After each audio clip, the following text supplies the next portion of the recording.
So in this video we're going to take a look at a Chinese chainsaw.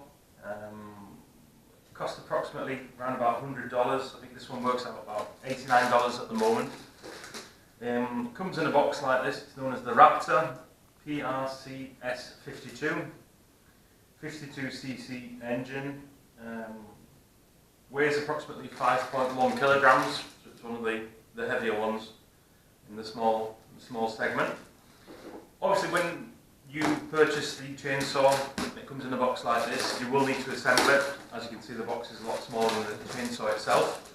So, if you've never assembled a chainsaw before, check out some of the YouTube videos out there, or get a competent person to assist you with that, because it is important that the chainsaw is set up correctly from start, and to make sure that the chain isn't too tight or too slack before you run it for the first time. Right, moving on to the chainsaw itself.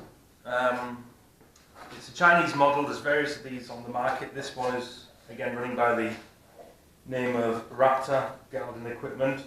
1.8 kilowatts, 2.4 horsepower, 52cc, 10,500 RPMs.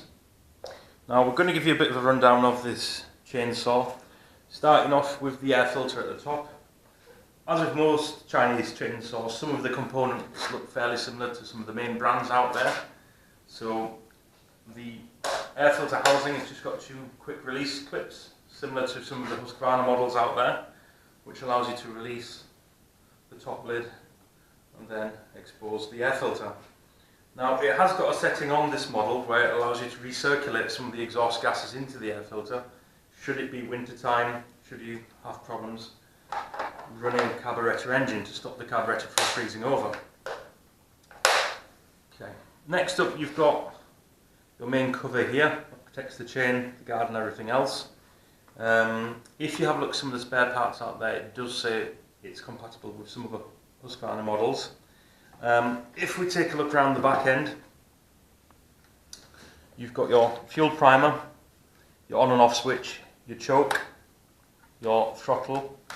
One thing you would notice on this model, if you've had a Husqvarna chainsaw before, a Steel or some of the other ones, you tend to have a throttle that locks into place when you set the chainsaw off for the very first time. This doesn't have that, so that's something just to be aware of when buying a model like this.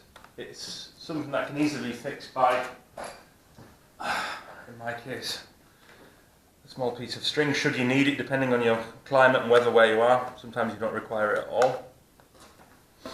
On this side, you've got one area for your gasoline. It's your gasoline tank to go in. Your chain oil on there. You've got your chain oil regulator underneath. I don't know if you can just about make that out on the camera. On that, make sure that the chain is always nice and greased all the time. You've got your 16-inch blade that came as standard with this chainsaw, and the chain as well was included. We've used this chainsaw quite a few times, chopping up wood, timber, 10x10s. Easy enough to get that going. The only thing I would mention is the starting of the chainsaw. If you're used to having some of the older models, Husqvarna or Steel, and you're used to pulling the choke out and running it and pulling it a few times like that, I originally flooded the chainsaw by doing that. So if you are priming it for the very first time, I'd suggest pulling the choke out, maybe giving it half a turn, but then making sure that the choke is inside all the time, because this is one of the models that doesn't really require an awful lot of choke in order for you to get it going. So there you are, under $100. Chainsaw, you've got obviously your chain guard on there, stops the chain from spinning around, and it works quite good, quite smooth. Apart from that, no rough edges.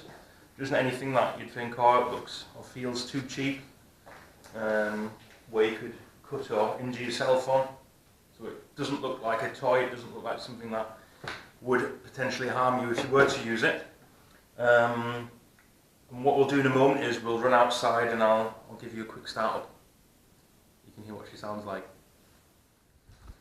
Right, so we're outside now. It's a bit of a wet and windy day, about 2 degrees Celsius outside, it's a bit of a cold day to try and start it on. We've got plenty of fuel in. Let's give it a go. So we're in the on position.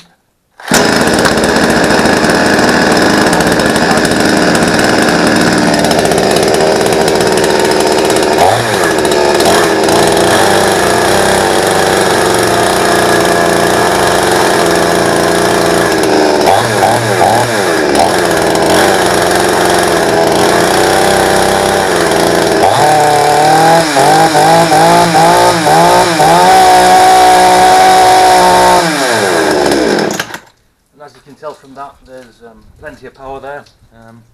Bit of cold smoke to start off with, but that clears down, dies down. So overall verdict, I'd say if you've got a homestead like myself and you just use it for the occasional job that crops up every now and again, it's more than adequate. You know, $100 worth. You've got your aluminium casing, metal components. There's nothing to be grumbled at all. If I guess you do it for a living or it's more long term, then you're probably best off investing in something that best suits your needs. But for my own recommendation, 16-inch Raptor garden equipment chainsaw 52cc is definitely worth a good buy.